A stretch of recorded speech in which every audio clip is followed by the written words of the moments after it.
A racist cop humiliates and arrest black female FBI agent. He is hit with karma when he found out. Welcome to today's gripping story, a tale filled with nail-biting suspense and unexpected twists that will keep you on the edge of your seat. In this dramatic narrative, we follow the ordeal of a brilliant black female FBI agent who encounters a bigoted police officer determined to abuse his authority.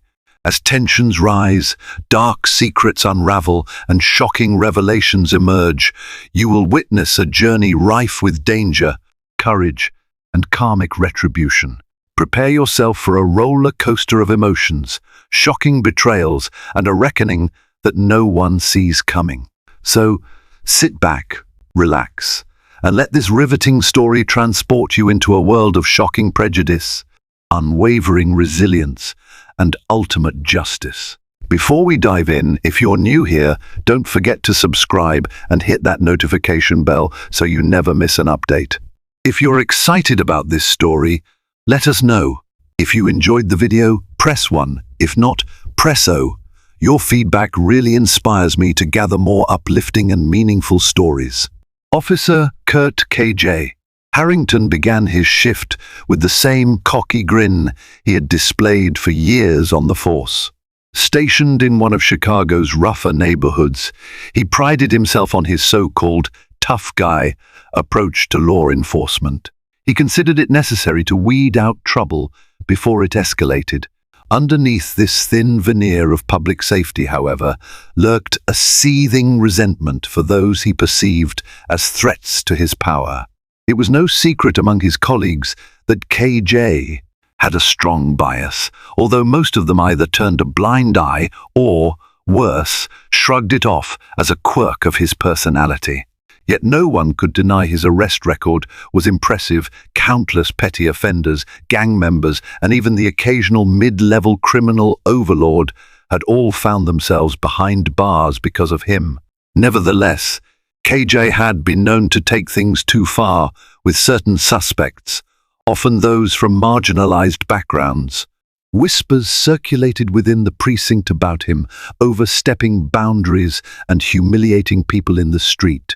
But these complaints rarely went anywhere because KJ had a powerful ally in Lieutenant Bradley Wilcox, a man who had once saved the mayor's nephew from a scandal. Wilcox felt indebted and protected KJ like a prized pit bull.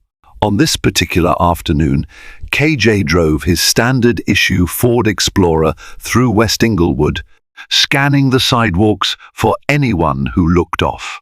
His adrenaline surged whenever he noticed a young black man wearing a hooded sweatshirt or a group of kids lingering around a street corner.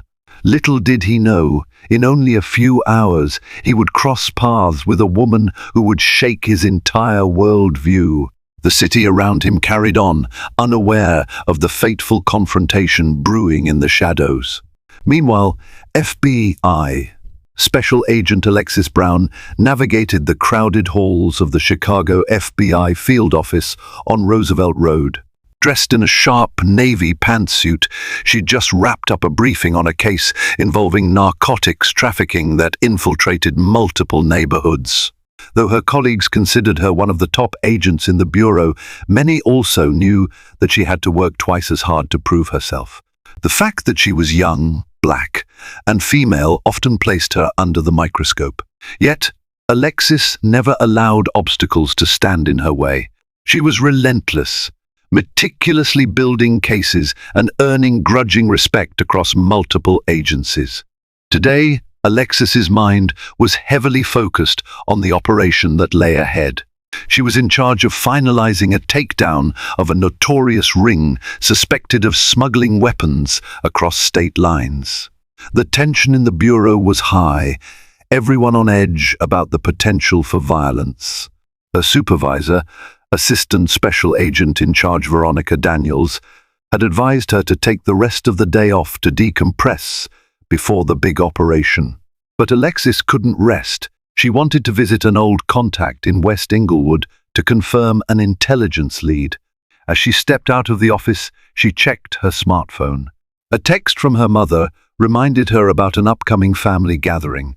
Smiling, Alexis slipped on a pair of sunglasses and adjusted her discreet FBI badge hidden beneath her jacket. She had come a long way from her humble beginnings in Baltimore, forging a name for herself among an organization that did not always welcome her with open arms. However, she cherished her role, fueled by a desire to serve justice and protect communities, especially those frequently overlooked or harmed by corrupt systems. Little did she know, her pursuit of justice would soon bring her face to face with a problem much closer to home. Officer K.J. Harrington couldn't shake the feeling that something interesting was about to happen. He parked on a side street near a small grocery store chain, Mariano's, where he'd often patrolled. Wandering through the aisles, he grabbed a cheap energy drink and sized up customers who walked by. In the back of his mind, he hoped to catch someone shoplifting, especially someone he could intimidate to prove his authority. However, the store was quiet. Disappointed, he left, stepping back onto the sidewalk with a swagger and scanning for new prey. He spotted a teenage boy across the street wearing a wrinkled hoodie and rummaging around a bus stop bench. KJ strode over, his hand resting menacingly on the holster of his service weapon. But before he could cross the intersection, the boy hopped onto a bus headed downtown, leaving K.J. glaring at the vehicle as it pulled away. He mumbled a racial slur under his breath, glancing around to see if anyone had heard. Satisfied that no one noticed, he took a long swig of the energy drink and continued to walk. Suddenly, a sleek black sedan brushed too close to the curb, spraying a thin veil of dirty water onto KJ's boots. Furious, he cursed at the departing car. The license plate vanished around the corner. No chance to chase. As petty as it was, the small incident lit a fuse of frustration in him. He prowled the neighborhood more aggressively, determined to re-establish control. By the time he reached the next block, he spotted a well-dressed black woman leaning against a brick wall, scrolling through her phone. She looked confident, poised, as though she owned the sidewalk. JDIDNT recognized her as a local, and the sight irritated him. He decided she might be worth his scrutiny. Alexis Brown had just concluded a phone call with an informant, Lyle Jenkins, who worked at a local community center. He had passed on crucial intel regarding the group she was investigating, naming specific times when shipments would arrive under the cover of night. Alexis planned to circle back to the FBI field office and update her supervisor. She took a moment to look up at the sky, the sun beginning to set, painting the horizon with shades of gold and pink. Despite the serious nature of her work, she felt an odd sense of calm. She believed justice was near. Just then, she sensed a presence lurking nearby. Turning her head subtly, she noticed a police officer in uniform narrowing his eyes in her direction. Instantly, her guard went up. She recognized the posture, aggressive, challenging, the stance of someone looking to pick a fight. Though not in the habit of confronting local police for no reason, Alexis mentally prepared herself. She discreetly rested her hand near her inside jacket pocket, ensuring quick access to her FBI credentials if necessary. She had no intention of sparking trouble, but she wasn't about to let herself be harassed without pushback. Still, she gave him the benefit of the doubt. Sometimes, police patrolling the area just wanted to ask a few questions. Perhaps a crime had recently been committed, and they were canvassing the neighborhood. She would comply if it served a legitimate purpose. However, as the officer ambled closer, she took note of his expression: hostile, suspicious, and tinged with something more hateful. This was no friendly meet and greet. Her heart pounded, not with fear, but with the anticipation of an unjust encounter she'd seen too often. Bracing herself, she steeled her nerves for whatever the officer might throw at her next. "Ma'am, Officer K.J., Harrington said, slurring the polite address with sarcasm as he stopped just a few feet from Alexis. He had his thumbs hooked into his belt, close enough to his weapon to send an unspoken message. his icy glare fixed on her face. "Mind telling me what you're doing around here?" His tone dripped with suspicion and condescension. Alexis met his gaze squarely, refusing to be intimidated. She offered a calm nod. "I'm waiting for a friend," she lied, hoping to keep her FBI status under wraps until absolutely necessary. "Is there a problem, officer?" KJ scoffed, taking a moment to size her up from head to toe. "Depends on what you consider a problem. You got any ID on you?" Ordinarily, Alexis would have flashed her badge without hesitation to avoid this entire exchange. But something in her told her to measure him more carefully. She wondered how he would react if she simply presented herself as any other private citizen. "Yes, I do," she replied. "Though I'm curious. Have I done anything that would require me to show it to you?" KJ bristled at her response. He took a half step closer, enough to loom threateningly in her personal space. "You're loitering in an area known for crime. That's probable cause for me to question you. If you're refusing to identify yourself, that could become a whole other issue." She silently inhaled a steadying breath. She hated this script. She'd seen it play out in too many body cam videos, an officer imposing suspicion without cause, aggression simmering beneath a thin layer of faux professionalism. "I am not refusing," Alexis replied. She slowly reached for her wallet, letting him see her hands so there would be no misunderstanding. The tension crackled in the air, both of them on the verge of confrontation. The ID Alexis handed over was her driver's license, intentionally hiding the FBI credentials for the moment. KJ snatched it away from her hand, reading it with barely disguised irritation. "Alexis Brown, Baltimore, Maryland," he recited, then glanced up. "What's someone from Baltimore doing here in West Inglewood?" She gave a polite, measured smile. "I moved to Chicago for work, officer," she said simply, trying not to elaborate too much. "Why does that matter?" KJ tossed her license back at her, forcing her to scramble slightly to catch it before it fell to the sidewalk. The dismissal in his gesture was loud and clear. "Are you carrying anything you shouldn't be? Weapons, drugs, stolen property? Because if I find anything, we're going to have a real problem." Her patience frayed at the edges. "I'm not carrying anything illegal," she stated in a level tone. "And I don't see how standing here, minding my business, gives you the right to search me." He arched an eyebrow. "We'll see about that.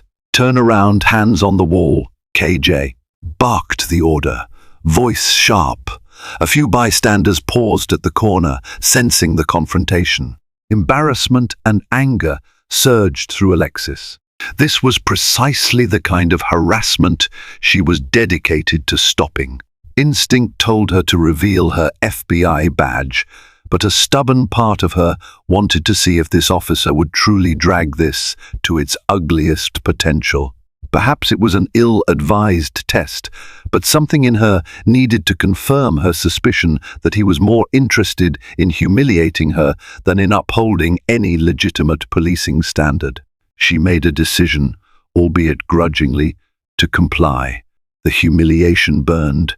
She turned around, placing her palms on the brick wall as passers-by exchanged concerned glances. Alexis's heart hammered, her mind racing. This wasn't just about her. If KJ behaved like this to a federal agent with the means to fight back, what did he do to average citizens with fewer resources? Jay patted her down roughly, his touch far from the professional courtesy usually practiced in a proper search. Every movement, every second, seemed orchestrated to degrade and assert dominance.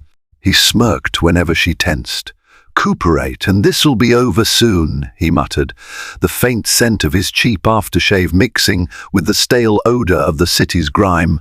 He took his time, rummaging through her pockets, checking inside her jacket. When he found nothing suspicious, instead of admitting there was no cause, he doubled down. Satisfied with the humiliating search, KJ stepped back. "Turn around," he ordered. "Now, you mind telling me what your business is in this neighborhood?" Alexis faced him, her cheeks flushed with restrained anger. She decided to give him one final opportunity to correct his course. "Officer, I'm not involved in any criminal activity. If you'd like to discuss my work, perhaps we could speak in private." KJBARKD, a mirthless laugh. "Oh, so you're a big shot with a fancy job, huh?" He jutted his chin forward. "I don't need to speak in private. This is my beat, my rules. If I say you're suspicious, that means you are. Now, I asked you a question. Answer it." Alexis felt the weight of the bystanders' eyes on her.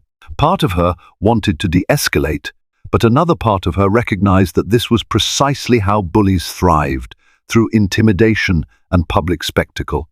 Silently, she reached into her inner jacket pocket, retrieving her leather badge case. She flipped it open for him to see. There, gleaming under the streetlight, was her FBI badge and credentials. KJ blinked once, and, for a brief moment, genuine surprise crossed his face. Then it curdled into fury. He snatched the badge out of her hand, without asking permission, and squinted at it. "FBI, huh?" he muttered, a vein in his temple throbbing. "Let's see about that."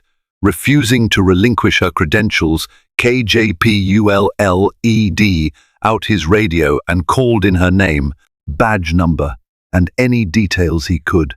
Alexis could hear the crackle of the dispatcher's response, though the words blurred in the tense atmosphere. She noticed the curious onlookers inching closer, some of them recording with their phones. KJ's belligerence was not lost on them. From the radio came a staticky voice. "That's a valid ID. She's FBI." The dispatcher's answer did not seem to calm KJA's. One would expect. Instead, his eyes glinted with malice, as though her being an FBI agent was a direct challenge to his authority. "Why didn't you identify yourself sooner?" KJ spat, his tone accusatory. "You made me waste my time with all this nonsense." Alexis, still boiling from the harassment, contained her anger. "Officer," she began evenly, "I tried to handle this quietly. You escalated it, not me." He thrust the badge back at her, then crossed his arms, refusing to concede the slightest hint of wrongdoing. "You still don't belong here. What's the FBI want with West Inglewood anyway? Why aren't you busy downtown with the rest of the suits?" Given her mission's sensitivity, Alexis opted for a vague explanation. "That's classified," she replied, sliding her credentials back into her pocket. "If you'd like more details, I can refer you to my supervisor. But I trust you have enough to see there's no basis for continuing this interaction." A faint smirk tugged at the corner of KJ's mouth, a predator refusing to let the prey slip away so easily. "Classified," he echoed, as though tasting the word. He took a step closer, leaning in. "Look, Agent Brown, I don't know what you're really doing around here, but don't think for a second that your fancy title puts you above the law. I can still arrest you if I find probable cause." A hush fell over the scene. Alexis realized a single misstep could transform this volatile standoff into a flashpoint. She steadied her breath, her resolve unwavering. One thing was certain, KJ. Harrington had marked her as an enemy. Just when Alexis thought the situation might end with tense words, KJ made an abrupt decision. "In fact," he said, latching onto a half-baked pretext, "you just admitted you lied to me earlier. You claimed you were waiting for a friend, but now you say you're on classified FBI business. Which one is it?" Caught off guard by his sudden pivot, Alexis blinked. "I never said." KJ cut her off, snapping handcuffs from his belt. "I have reason to suspect you're obstructing a police investigation by providing false information. Turn around, hands behind your back." Outrage erupted from the bystanders. Several voices clamored, "She's FBI! You can't do that!" Others yelled for him to leave her alone. But KJ remained unmoved, pressing forward with near-manic intensity. Alexis considered using her training to physically resist, but her composure ruled the moment. Making a scene and grappling with a local officer would only worsen matters and potentially sabotage her operation. Instead, she calmly raised her hands in a gesture of surrender. She turned around, allowing him to place the cold steel cuffs around her wrists. The crowd swelled with murmurs of disbelief. Some were filming.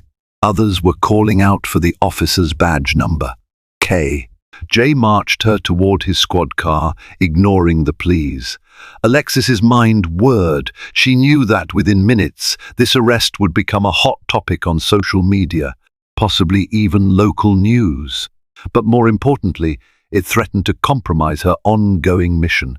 Fury surged through her, yet she kept her expression neutral. If there was any saving grace, it was that this blatant violation of her rights was unfolding in public. Sooner or later, the accountability would come, but that did little to soothe her anxiety as KJ shoved her into the back seat, slammed the door, and rolled away from the curb. Her heart hammered with each jarring bump of the cruiser, 1,000 questions flooding her thoughts. How far would he take this? Would her supervisors even believe such an outrageous story? And, deep down, a flicker of fear, would she ever leave this squad car unscathed? Back at the Chicago FBI field office, Alexis's colleagues grew concerned when she failed to check in. She was usually meticulous about updates, especially after meeting with informants in potentially dangerous areas. Assistant Special Agent in charge Veronica Daniels began calling Alexis's phone repeatedly, but it went straight to voicemail. Daniels glanced at the clock on her desk, mentally calculating how long Alexis had been gone. Earlier that day, Alexis had mentioned heading to West Englewood. Alarm bells rang in Daniels's mind. West Englewood was exactly the sort of neighborhood where their target's associates might linger. Could Alexis have stumbled into a confrontation with them?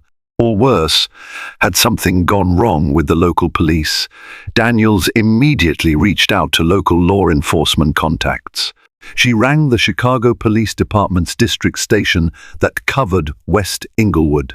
The desk sergeant who picked up sounded unsure but promised to look into it. Another phone call to the local watch commander yielded no immediate answers either. Anxiety settled like lead in Daniels's gut.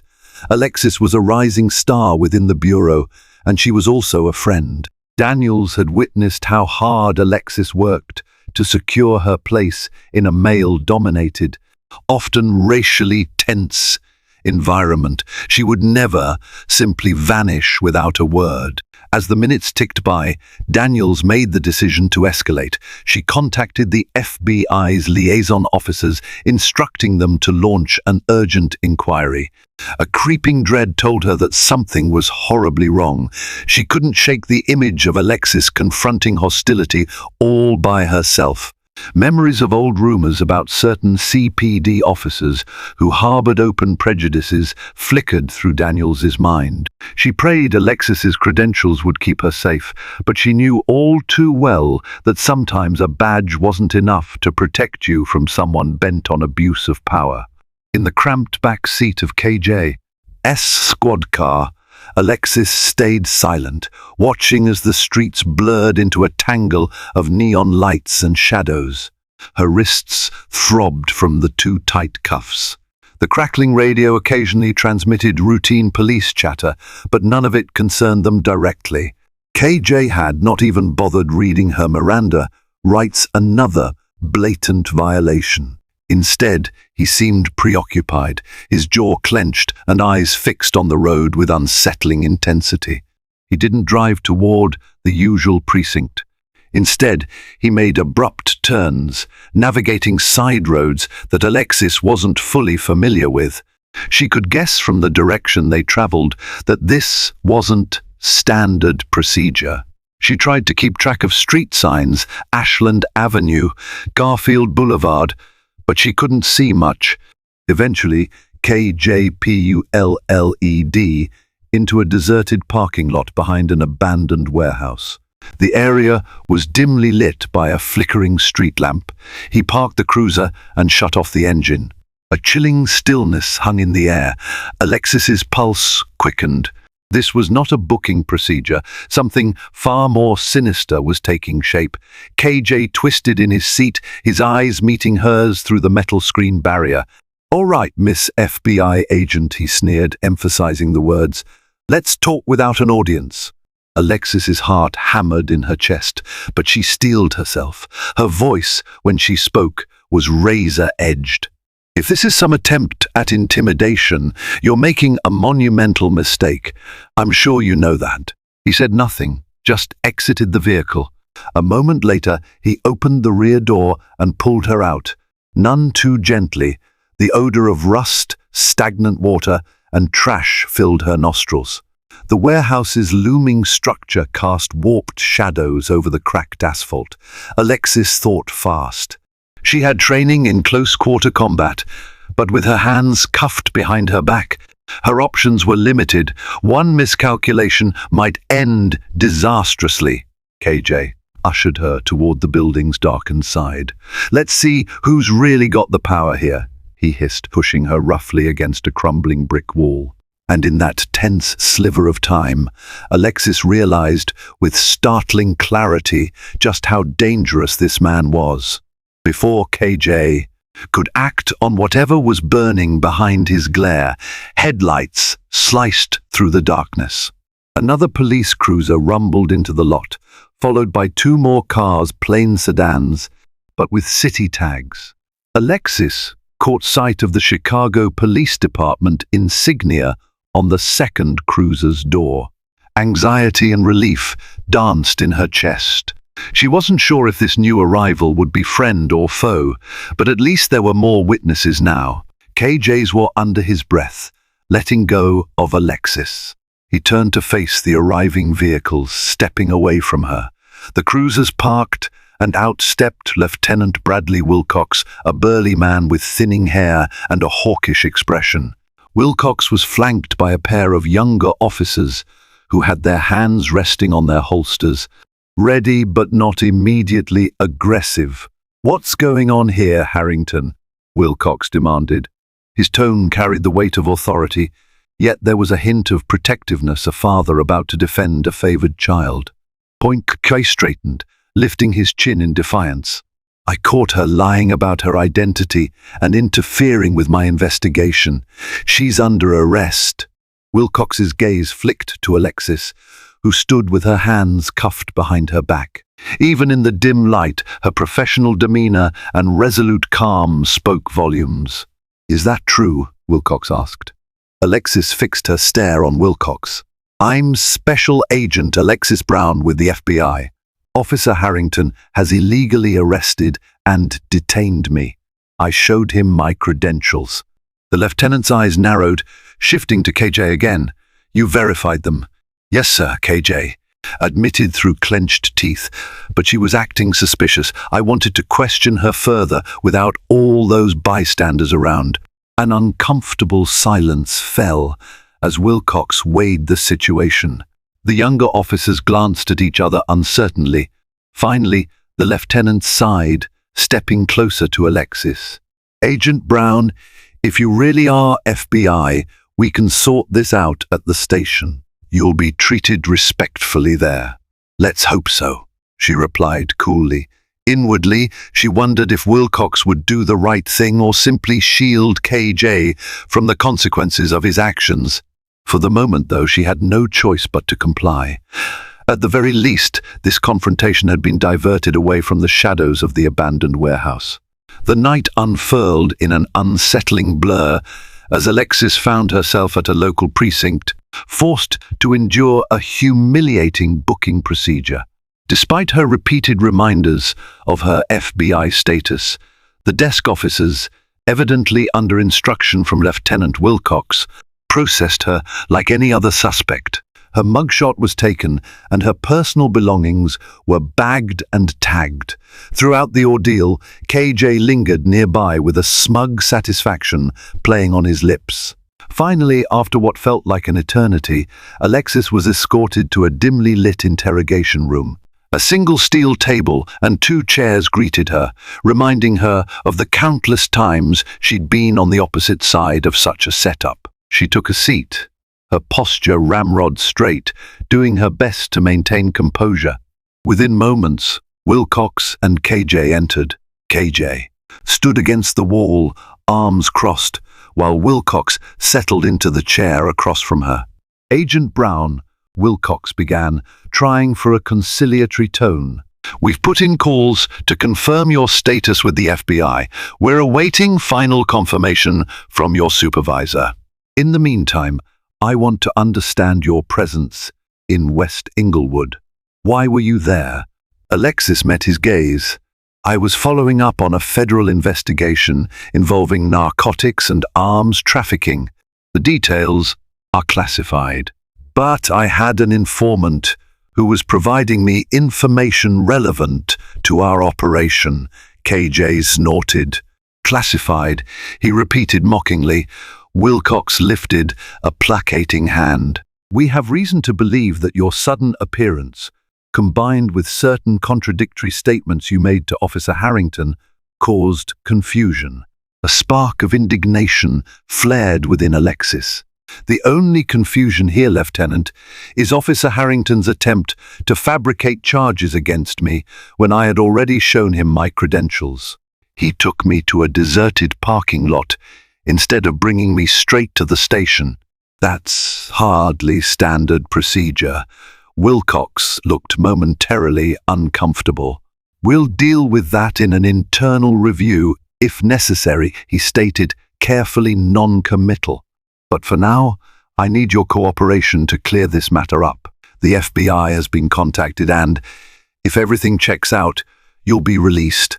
Alexis recognized the subtext. They'd let her go, provided she didn't push too hard. But she had no intention of sweeping this under the rug. KJ's intimidation tactics were beyond reprehensible. Reining in her anger, she gave Wilcox a curt nod. "I'll answer what I can, Lieutenant. But understand this, I'm filing an official complaint against Officer Harrington." KJ stiffened at the mention, his lips twisting into a snarl. Wilcox shifted in his seat, as though bracing for further conflict. The tension in the room was thick enough to taste. And through it all, Alexis remained determined to see justice served. Back at the FBI field office, Assistant Special Agent in charge Veronica Daniels was livid. She'd just gotten off the phone with a local liaison who confirmed that Alexis was indeed in CPD custody, arrested under dubious claims. Without missing a beat, Daniels rallied a small team of agents and headed straight for the precinct. Accompanying her was Special Agent Milo Cantrell, a veteran known for his cool head and fierce loyalty to his colleagues. A police escort was waiting at the office entrance to speed them through the city. Inside the unmarked black SUV, Daniels fumed. They're out of their minds if they think they can charge an FBI agent on a bogus arrest and hide behind procedure. Harrington's name has been floating around as a problem for years. She quickly scanned a digital file on her tablet. Racism complaints, excessive force allegations, but nothing ever stuck. Cantrell, seated next to her, folded his hands. "We'll need to handle this carefully. The media will have a field day if it explodes. But Alexis's well-being and rights are top priority." Daniels nodded curtly. "I agree. And that's precisely why we're not letting them bully us or her. We're going to retrieve Agent Brown, bring her home, and then proceed with a full investigation." The driver navigated Chicago's busy streets with haste, sirens occasionally blaring to part traffic. As the precinct came into view, a squat brick building ringed with police cars, Daniels squared her shoulders. She felt a stab of rage, imagining Alexis being processed like a criminal. The moment they parked, she flung open the car door and stormed up the steps. Her badge flashed at the startled officer stationed at the entrance. Within minutes, she was face to face with Lieutenant Wilcox, whose attempts at placation fell on deaf ears. "I want to see Special Agent Brown immediately," Daniels demanded, voice echoing through the hallway. Officers and staff paused in their tasks, turning to stare. Wilcox held up his hands in a gesture of peace. "Of course. Right this way." He led her toward the interrogation room, but not before exchanging a weighted glance with one of his subordinates. The tension in the precinct escalated with every step, culminating in the moment Daniels and Cantrell entered to find Alexis sitting at the steel table, posture dignified despite the ordeal. Veronica Daniels wasted no time. The moment she stepped into the interrogation room, she waved away Wilcox and locked her gaze on Alexis. "Agent Brown, are you all right?" Her tone was urgent, concern etched across her face. Alexis allowed herself a small nod. She felt a surge of relief at seeing her direct supervisor, someone she trusted implicitly. "I'm fine, ma'am." She rose from her seat, ignoring KJ's scowl from the corner of the room. "They've been holding me on false charges. Officer Harrington arrested me without cause. I intend to file a complaint." Harrington rolled his eyes, stepping forward with an aggressive stance. She refused to cooperate and lied about her identity. "I was well within my rights." Daniels silenced him with a fierce glare. Then her attention snapped to Wilcox. "Lieutenant, your officer's conduct is unacceptable. Release Agent Brown immediately, or you'll be dealing with a federal lawsuit. Our legal team is already preparing a response. I have the contacts of the mayor's office, the Point Use Attorney's office, and the local news if I need to escalate further. Do you understand me?" Wilcox's jaw tensed. He looked at KJ before refocusing on Daniels. "The first see no reason for this to be handled so dramatically," he said, trying to maintain composure. "We're verifying everything. We'd intended to let her go once the confusion was cleared up." "Confusion?" Cantrell echoed coldly. He stepped beside Daniels. "We know exactly what happened. Your officer racially profiled a federal agent, humiliated her in public, then performed an unofficial stop in a deserted lot before bringing her here." Wilcox tugged at his collar, sweat forming at his temples. "We'll address any complaints through proper channels." Daniels advanced, her voice dropping ominously. "The proper channel is me, Lieutenant, and right now I am officially instructing you to uncuff my agent." At that, Wilcox nodded to an officer stationed near the door, who quickly retrieved the keys from his belt and removed Alexis's cuffs. The moment she was free, a wave of relief coursed through her. She rubbed her wrists, red and sore from the tight restraints. Yet, even as the tension in the room ebbed slightly, one thing was clear. Point Kjarrington's hatred smoldered. His pride stung. If he'd thought he could get away with bullying Alexis, he was about to learn just how sharp the FBI's teeth could be. Alexis was escorted from the interrogation room and into a small administrative office where Daniels and Cantrell asked her to recount every detail of her encounter with Point Kjarrington. She left nothing out. The initial harassment, the humiliating search on the street, her attempt to discreetly show her badge, and the subsequent illegal arrest. Anger laced her voice as she described him taking her to a deserted lot before the other officers arrived. Daniels listened intently, her features tightened in outrage. "This is worse than I expected," she admitted. "Taking you off the grid like that, it's a severe violation." He clearly aimed to intimidate or harm you without witnesses. Cantrell shook his head, scribbling notes. "We'll need a thorough investigation. The dash cam or body cam footage will reveal plenty, assuming it hasn't been tampered with or mysteriously lost." Daniels nodded. "Right. I'll have the legal department subpoena all footage and logs. We also need statements from witnesses who saw the street confrontation. This can't be brushed aside." A uniformed CPD officer knocked and opened the door. "Lieutenant Wilcox would like to talk with you, Miss Daniels," he said, voice trembling with tension. "He's offering a conversation in his office to sort things out." Daniels exhaled sharply, straightening her suit jacket. "All right, but I'm not going alone. Agent Brown, Agent Cantrell, you're coming with me. Let's wrap this up properly."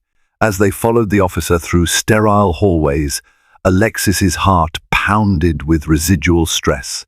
She thought of her original mission, the informant's tip about a weapons shipment. She needed to finish that job.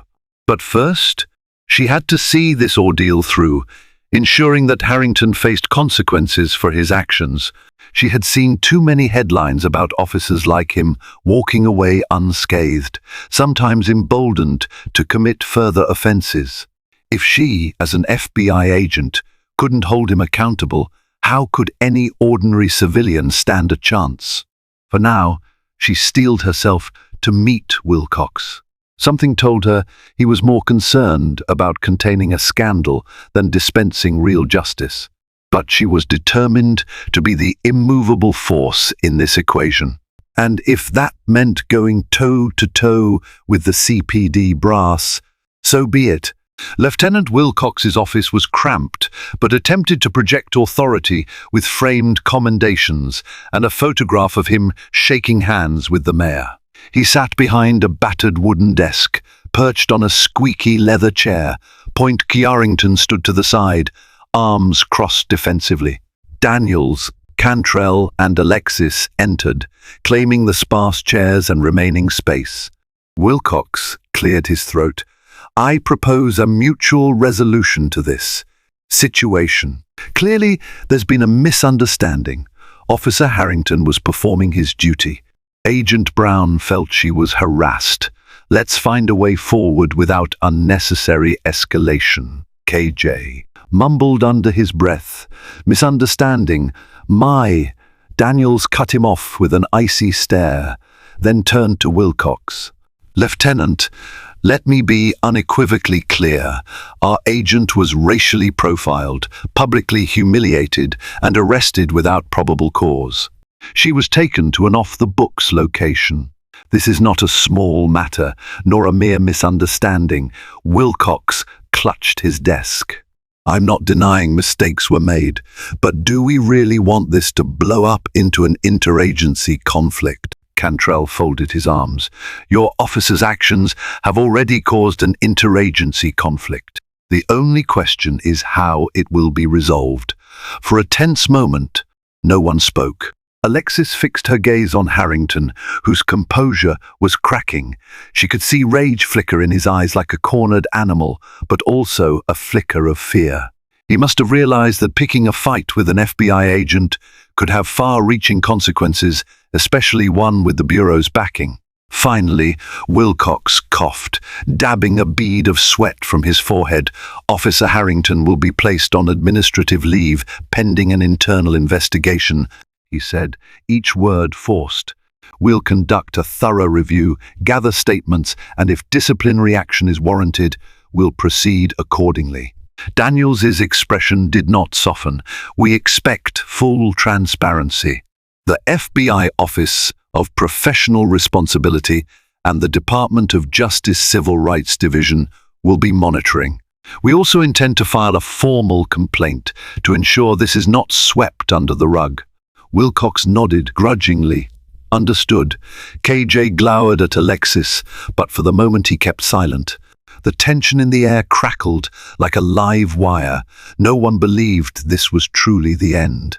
But the immediate crisis, Alexis's wrongful detention, had been resolved.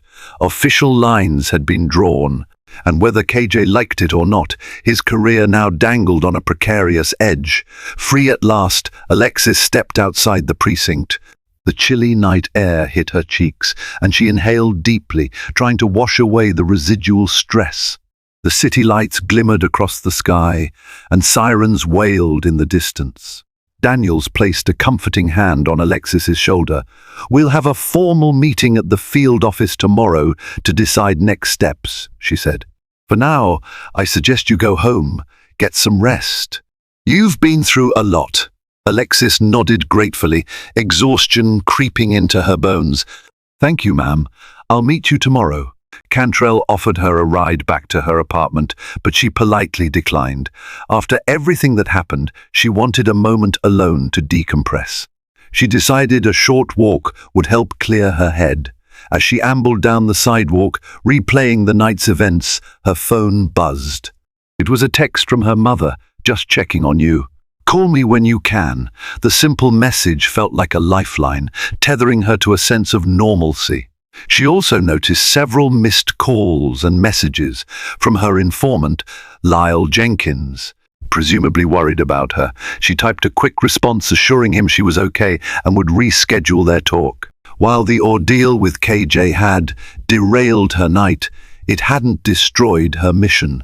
She still had a major investigation to oversee, and she refused to let one rogue cop stifle her determination. Yet, deep down, anger still smoldered. She thought of the humiliating pat-down, the cuffs biting her wrists, the cold fear of that empty parking lot. A resolution formed in her mind. She would not only file a complaint, but push for the truth to come out. It was time that officers like Point Gyarington learned a lesson about accountability. With that resolve fueling her steps, she turned a corner and headed for the nearest CTA station, determined to move forward with unwavering focus and a renewed commitment to justice. Officer KJ. Harrington slumped in his patrol car, finishing up the final hours of his shift in bitter silence. His ears still rang from Lieutenant Wilcox's rebuke, and his pride was in tatters. Not only had the FBI demanded an investigation into his conduct, but there was also talk of external oversight. He gritted his teeth at the thought. How dare that woman know? That agent march in with her fancy credentials and turn his own precinct against him. He slammed the steering wheel in frustration. His eyes drifted to the plastic bobblehead figure of a bulldog on his dashboard, a mocking reminder of how he once relished his role as the tough dog on the force. Now, the entire department would see him as the problem child. Even Wilcox, who had shielded him in the past, was forced to put him on administrative leave.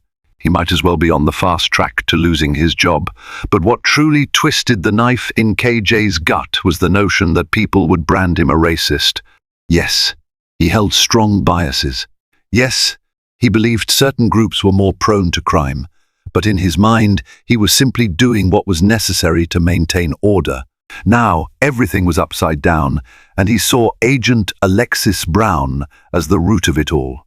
His radio crackled, dispatch calling him to respond to a minor disturbance. KJ hesitated for a moment before turning off the unit. His shift was nearly over, and his heart wasn't in it. He drove instead to a deserted side street to brood. The more he stewed, the more he convinced himself that Alexis was the villain in this story. A dark thought crept into his mind. Maybe there was a way to prove she was involved in something shady, to turn the tables on her before the official investigation hammered him into oblivion. KJ wasn't sure how, but he vowed to find a means. If the day came when Alexis Brown faced charges of her own, then he'd reclaim his position and pride. He refused to become another cautionary tale, brought down by the politically correct climate he despised. The night stretched on, and in its shadows KJ plotted his desperate attempts to salvage his crumbling world. Early the next morning, Alexis arrived at the FBI field office on Roosevelt Road. She felt a surge of gratitude when a chorus of supportive greetings met her in the lobby. Word of her ordeal had spread. Junior agents, admin staff, and even a few senior agents offered quick nods and smiles of encouragement. The injustice she'd endured at the hands of Officer Harrington had united the team behind her. She proceeded to the conference room where Daniels, Cantrell, and a handful of other key personnel had gathered. A digital projector displayed a series of files related to Harrington's record, a laundry list of citizen complaints, internal use of force investigations, and disciplinary actions that were either overturned or expunged. Alexis couldn't help but note the pattern. Each complaint was mysteriously dismissed before it gained traction. Daniels broke the silence. "All right, everyone, we're here to formalize our approach. Agent Brown has the right to file both an internal complaint through the Civil Rights Division and personal charges for false arrest and potential assault." Cantrell nodded. "We also have requests in for the dash cam and body cam footage from Harrington's shift. However, we're told Harrington claimed his body cam malfunctioned. Dash cam might have something. We'll see." Another agent, Tessa Lee, frowned. He's clearly covering his tracks. But given the number of bystanders who recorded part of the incident on their phones, we might have enough evidence even if official footage is conveniently lost. Alexis tapped the table. "I plan to push this as far as it needs to go, but we also have that major narcotics and weapons investigation to wrap up. I don't want this fiasco to overshadow our primary mission." Daniels's gaze softened. "I understand. Let's divide and conquer. Agent Brown, concentrate on the operation. Agent Cantrell will lead the internal pursuit of the Harrington matter with my oversight. That way, you can remain focused on the bigger case and step in when absolutely necessary." Alexis breathed a small sigh of relief. "Thank you. I appreciate that." She glanced around at the supportive faces. These were her colleagues, her allies. In that moment, she realized that for every Harrington in the world, there were also people like Daniels, Cantrell, and Tessa, who fought for integrity and fairness. Buoyed by their solidarity, she renewed her vow to see justice done, both in her personal conflict and the broader threat facing Chicago's neighborhoods. While Alexis threw herself back into her federal operation, Point Carrington faced the consequences of his actions more swiftly than he anticipated. 2 days after the confrontation, he found himself summoned to the district station, where Lieutenant Wilcox delivered an unceremonious announcement. KJ was placed on indefinite administrative leave pending a full investigation. Stripped of his badge and service weapon, he was instructed to remain at home until further notice. The weight of humiliation pressed down on him as he cleared out his locker. Fellow officers who had once hailed him as a fearless enforcer now watched in stony silence or veered away, not wanting to be associated with a disgraced cop. Rumors swirled. Some claimed KJ was an outright racist, while others merely said he'd gone too far, too many times. Either way, no one rushed to defend him. He left the station with a cardboard box of personal effects, photographs of him in uniform at the street Patrick's Day parade, a certificate of valor from years ago, a coffee mug with the CPD logo. He stared at these remnants of his identity, bitter and angry. He refused to see himself as the villain. As he exited, he caught sight of a TV in the lobby broadcasting local news. The anchor was discussing an upcoming press conference by the FBI regarding police misconduct. Though Alexis's name wasn't mentioned explicitly, KJ knew it must be connected to his case. The short drive home felt like a funeral procession. The city that once made him feel invincible now loomed large, a place where he was suddenly powerless. Parking in his narrow driveway, he trudged into his modest bungalow.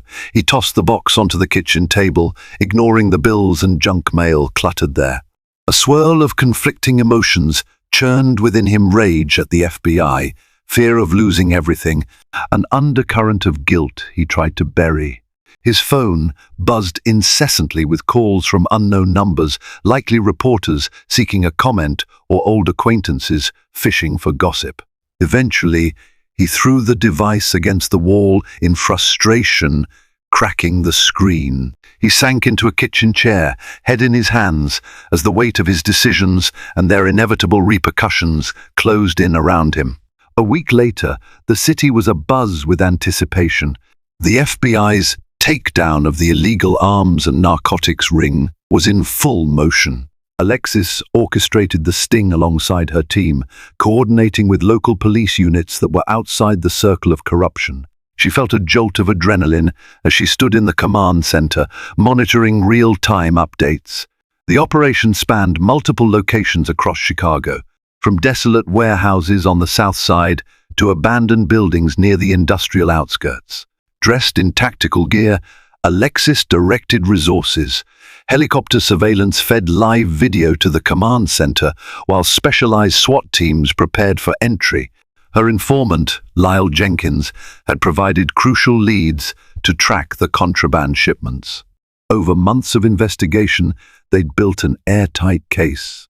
Now, with careful planning, they aimed to apprehend key figures in one coordinated sweep. All units in position, a voice crackled through her earpiece. Alexis locked eyes with Assistant Special Agent in charge Daniels, who gave a single nod, go time. A flurry of movement erupted on the screens. Teams raiding designated sites, the screech of tires as specialized vehicles tore through city streets, the thunder of battering rams breaking down doors. Alexis's heart pounded in sync with every shouted command. In a matter of hours, the operation concluded successfully. Multiple arrests were made, including several high-profile suspects believed to be the ring's masterminds. Weapons, cash, and illicit substances were seized in significant quantities. The bust was a resounding victory, and Alexis took a moment to exhale, relief mingling with triumph. For a brief time, she allowed herself to bask in the satisfaction of a job well done, knowing that she just helped dismantle a major threat to public safety. But even as she celebrated with her colleagues, Alexis felt a gnawing reminder of the personal battle still brewing. Her case against KJ. Harrington was moving forward with internal affairs and the FBI's Civil Rights Division pressing charges. The media had begun sniffing around, though official statements were carefully controlled. She wondered if the conclusion of her successful sting might also signal a turning point in her conflict with KJ, and what hidden obstacles might still lie ahead. Shortly after the sting operation, a high-profile press conference was held at the Chicago FBI field office. Local and national reporters crowded in, eager for details of the massive bust. Assistant Special Agent in charge Daniels and the U.S. Attorney for the Northern District of Illinois led the briefing. Alexis stood behind them, flanked by fellow agents, each wearing crisp suits and exuding quiet confidence. Cameras flashed incessantly, capturing every angle. Reporters hurled questions about the scope of the takedown, the amounts seized, and the ring's leaders. Daniels delivered poised, precise answers, emphasizing the hard work and collaboration with honest factions within local law enforcement. Midway through the press conference, a bold voice called out, "Assistant Special Agent Daniels, can you comment on reports of friction between the FBI and the Chicago Police Department? Specifically, the rumored arrest of an FBI agent by a CPD officer." A ripple of tension moved through the room. Daniels remained unflustered. "We maintain a strong professional relationship with the Chicago Police Department. Regarding any internal matters, it is our policy not to discuss open investigations." A hush fell, but the curiosity had been sparked. Another reporter pressed on, "Is the rumor true that the officer in question has been suspended for alleged misconduct?" Daniels held her ground. "I'm not at liberty to comment on personnel matters of other agencies.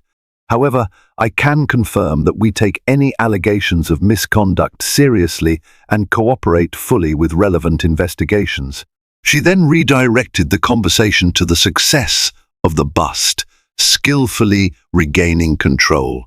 Alexis, standing in the row behind her, felt a wave of ambivalence. She was grateful that Daniels shielded her from direct scrutiny, but she also knew that the public thirst for this story would only grow. In the swirl of journalists, camera operators, and flashing lights, Alexis held her posture, a model of calm professionalism. Yet inside, she braced for the next phase, the legal confrontation with J. Harrington. Meanwhile, in his dimly lit bungalow, Point Carrington fumed as he watched the press conference unfold on television.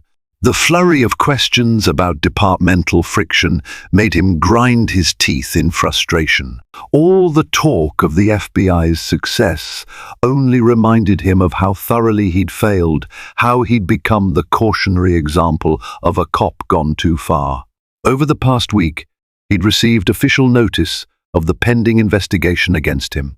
His union representative advised him to remain silent, speak only through legal counsel, and avoid further public exposure. Still, the isolation and looming threat of termination ate at him. He wanted desperately to respond to the FBI's statements, to shout that he was the real victim, a conscientious cop targeted by political correctness. But his phone lay shattered, and even if it weren't, no one of significance was calling him. His imagination conjured up twisted scenarios, visions of Alexis Brown smiling smugly as she sabotaged his career, of the media painting him as a vile racist monster. The lines between reality and paranoia blurred. With each passing day, his resentment deepened. A half-empty bottle of whiskey on his coffee table attested to his self-destructive descent. That night, swirling with liquid courage, he made a reckless choice. He rummaged through old files on a battered laptop, searching for anything that might implicate Alexis or the FBI. Through questionable means, KJ had once gathered tidbits of sensitive information on various suspects he pulled over or questioned. Now, in a last-ditch effort, he hoped to find some obscure link to Alex, is some reason to suggest she was dirty. He ignored the fact that rummaging for personal data without a warrant was illegal. Desperate men rarely mind their methods. His searching yielded nothing of note, but he convinced himself he was close to uncovering something big, something to prove he had been right all along. Fueled by anger and whiskey, KJ typed out a vengeful manifesto on social media, though he ultimately stopped short of posting it. Even in his impaired state, a flicker of self-preservation remained. But the storm within him was growing, ready to lash out with devastating force if given the chance. Alexis, unaware of KJ's desperation, remained singularly focused on her professional responsibilities. Early the next morning, she met with the FBI's legal counsel, who walked her through the steps of giving sworn statements and preparing for a potential grand jury inquiry. Evidence of KJ's misconduct was mounting: cell phone videos from bystanders, partial dashcam footage capturing audio of his hostile tone, and multiple witness testimonies confirming he had no probable cause to arrest her. Sitting in the legal counsel's office, Alexis felt a twinge of nerves.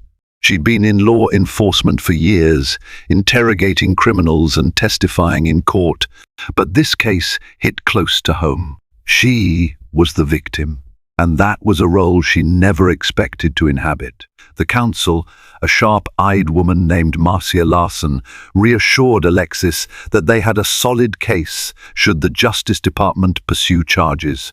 "Stay consistent, truthful, and remain professional," Larson advised. "That's all you need to do."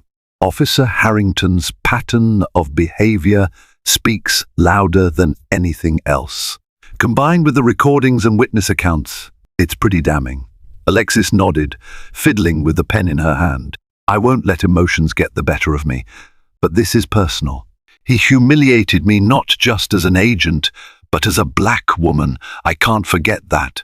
Larson's expression softened. "I understand. Still, the facts are on your side. Let them speak for themselves. Justice might be slow, but it will catch up to him." Steeling herself, Alexis rose to leave. She had an internal meeting to finalize post-operation debriefings for the weapons bust. As she walked through the corridor, Memories of the confrontation with KJ flickered in her mind, the sneer on his face, the roughness of his pat-down, the cold metal of handcuffs. She felt a rush of righteous anger. If it took months or even years, she would see this through, not just for herself, but for every other person who had suffered at his hands without recourse. Unknown to Alexis, a fierce storm was brewing behind closed doors at the CPD district office. Lieutenant Wilcox received an anonymous tip that KJ Harrington was snooping into restricted databases from home, using old credentials he should have surrendered. Wilcox, caught between loyalty to his once promising subordinate and the demands of an unfolding scandal, was forced to open a separate internal inquiry into potential data breaches. "We can't ignore this, Lieutenant," Sergeant Martinez told him, brandishing logs that traced suspicious logins to KJ's personal IP address. "He's been accessing records on multiple individuals, including federal agents. This is serious." Wilcox slumped in his chair, anger swirling. "Damn it, Harrington," he muttered. "He's digging his own grave. We have no choice but to act. File a formal complaint. We'll investigate." The story soon reached the ears of Internal Affairs, who prepared to seize KJ's home computer and devices. As the tide of evidence mounted, Wilcox felt cornered. He knew that once Internal Affairs turned their findings over to the FBI, any shred of defense for KJ would crumble. Yet, part of Wilcox still remembered the days when KJ had been a bright, ambitious rookie. He felt a pang of regret watching him spiral out of control. Nevertheless, the wheels of accountability were now in motion. KJ had crossed too many lines, stacking violation upon violation. Wilcox privately wondered if the disgraced officer even comprehended the peril he was in. One thing was clear: a reckoning loomed, and the aftermath would forever change the CPD's internal culture. For the first time in a long while, Wilcox sensed that the old system of covering for misconduct might be on the brink of collapse. One grey afternoon, Alexis found a rare moment to meet with her informant, Lyle Jenkins, at a local Starbucks near the University of Chicago campus. Students bustled in and out, the scent of espresso and pastries filling the air. Alexis wore a casual blouse and jeans, choosing to blend in rather than advertise her bureau identity. Lyle was already seated in a corner, nursing a latte. "Glad to see you're okay," he said the moment she sat down. His eyes flickered with relief. "Heard you got arrested illegally by some rogue cop. The neighborhood's been buzzing." Alexis shrugged, though the memory still burned. "I'm out now, no charges. He's the one facing trouble, trust me." Lyle gave her a thumbs up. Then his expression sobered. "I've got intel you might want. Though the main ring's been busted, rumors say a splinter group is trying to reorganize, possibly with new leadership. They're calling themselves the Iron Street Crew, operating out of an abandoned train depot near the river." Her instincts awakened. "Thanks for the tip. I'll look into it. The Bureau's still cleaning up the remnants of the operation. Last thing we need is a new faction slipping under the radar." He nodded, leaning in. "You've done right by the community, Alexis. Folks trust you. Word on the street is you stood up to police harassment, which ain't easy. Especially not in West Inglewood." She offered a small smile of gratitude. "I appreciate that. I do what I can." They finished their discussion, exchanging updates on minor players and rumors of new shipments. As Alexis prepared to leave, Lyle placed a hand on her arm. "Be careful. That cop Harrington, he still roams around. People say he's off the force, but they've seen him creeping through side streets in his personal car. It's like he's stalking the neighborhood. You watch your back." A chill ran through her. She hadn't expected that KJ would be prowling around West Inglewood in an unofficial capacity, possibly seeking some twisted sense of retribution or redemption. She thanked Lyle for the warning, left Starbucks, and found herself glancing over her shoulder more than once on the way back to her car. It was one thing to face a known enemy on the job. It was another to sense that same enemy's presence lurking in the shadows of everyday life. Sure enough, later that week, Alexis noticed a dark sedan tailing her after a late-night meeting with community leaders. She couldn't confirm who was behind the wheel, but her instinct screamed danger. She managed to shake the car by taking sudden turns, eventually losing it in the labyrinth of side streets near Chinatown. Once safe, she called Daniels to report the suspicious activity. The next day, Internal Affairs, in conjunction with the FBI's Civil Rights Division, moved swiftly. A warrant was issued to search KJ's home. Officers arrived at dawn, their presence startling the sleepy residential block. Neighbors peeked from windows as detectives filed in and out of KJ's bungalow, confiscating laptops, phones, and external drives. Angered and humiliated, KJ watched helplessly, forced to stand in his living room while they carried out boxes of potential evidence. As the search concluded, one of the detectives, a stern woman with a crisp ponytail, approached him. "Mr. Harrington, we have grounds to believe you've engaged in unauthorized database access and potential harassment. You may be hearing from our legal department soon." KJ lunged forward, fury contorting his features. Harassment? The first was protecting this city. "That FBI woman set me up," spittle flew as he ranted, veins throbbing in his neck. The detective stepped back cautiously, hand hovering near her holstered taser. When the team finally left, KJ paced the living room like a caged animal, his vision blurred with red hatred. There was no turning back now. He was in freefall, his career in tatters, his reputation destroyed, his finances shaky at best. He latched onto a singular obsession, making Alexis Brown pay for what he perceived as her role in his downfall. Twisted logic gripped him, casting her as the orchestrator of all his misfortunes. He told himself she had to be brought down by any means necessary. A swirling vortex of rage, humiliation, and despair consumed him as he plotted his next move, a desperate bid to reclaim the power he'd so violently lost. Amid mounting tension, Alexis received a summons to testify before a grand jury regarding Officer Harrington's actions. The district attorney believed there was enough evidence to file charges, and they wanted Alexis's account to seal the deal. On the appointed day, she donned a formal black suit, her face set in determined lines as she walked into the Cook County Courthouse. The grand jury chamber was imposing high ceilings, heavy wooden panels, an air of solemn authority. Alexis sat upright, answering questions posed by the prosecutor with clarity and composure. She recounted the events in methodical detail, her presence in West Englewood, Harrington's initial stop, the unlawful pat-down, the humiliating arrest. She described how he drove her to a secluded location, intensifying her fear for her safety, and how he ignored proper procedure at every turn. Occasionally, she caught a glimpse of Harrington in the courtroom corridor, glaring at her with unbridled hostility. A small part of her quaked under that gaze, but she refused to waver. She owed it to herself and to the countless people Harrington had likely tormented. After finishing her testimony, Alexis stepped outside, where Daniels was waiting with a reassuring smile. "You did great," her supervisor said. "We're confident the grand jury will indict." News vans lined the street, eager for sound bites. She declined interviews, letting the official statement suffice.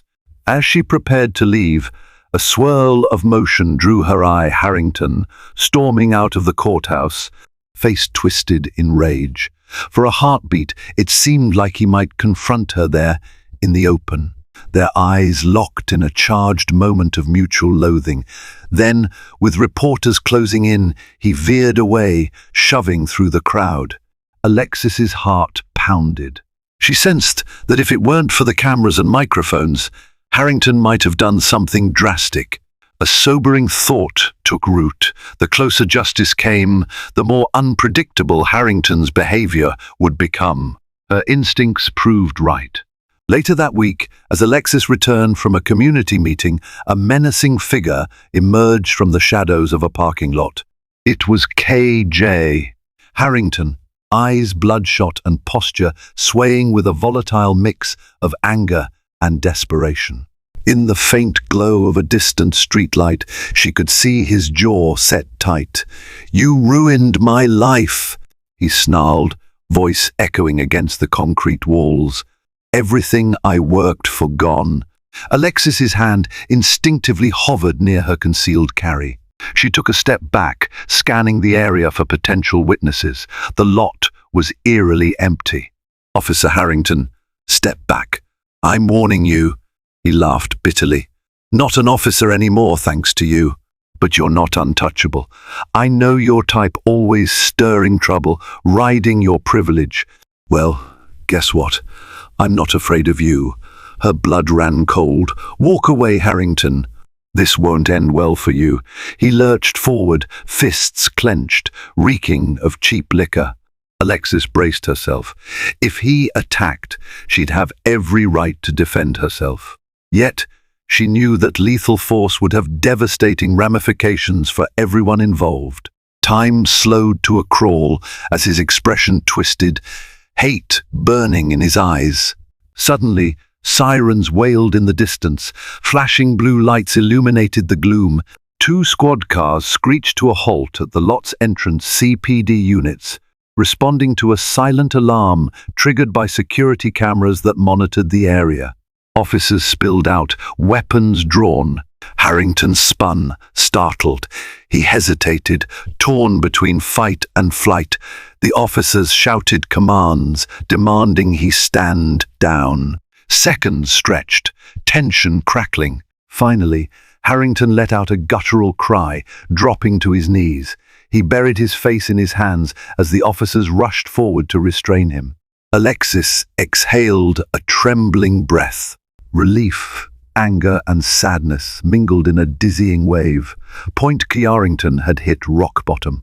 He was about to face not only the consequences of his earlier deeds, but also fresh charges for attempted assault on a federal agent. It was a stark, painful end to the saga he had ignited through his own hatred. The fallout arrived swiftly. Official statements confirmed that KJ Harrington was taken into custody for violating restraining orders and making violent threats. Overnight, his story became headline news. Disgraced CPD officer charged with harassment of FBI agent. Social media erupted with commentary, some cheering the long overdue accountability, others lamenting another black mark on the city's police force. Within days, the grand jury returned indictments on multiple counts, including unlawful detention, civil rights violations, and unauthorized use of law enforcement databases. Meanwhile, Alexis was finally able to draw a line under her harrowing ordeal. She met with Daniels, who applauded her poise under pressure. "You never faltered, even when the situation was at its worst," Daniels said, her voice filled with pride. Across town, Lieutenant Wilcox found himself in the hot seat as well, having to explain how KJ's antics were allowed to go unpunished for so long. An internal shake-up began, with several higher-ups in the CPD facing stern inquiries from the mayor's office. The city's leadership vowed reforms, promising more robust oversight to prevent future abuses of power.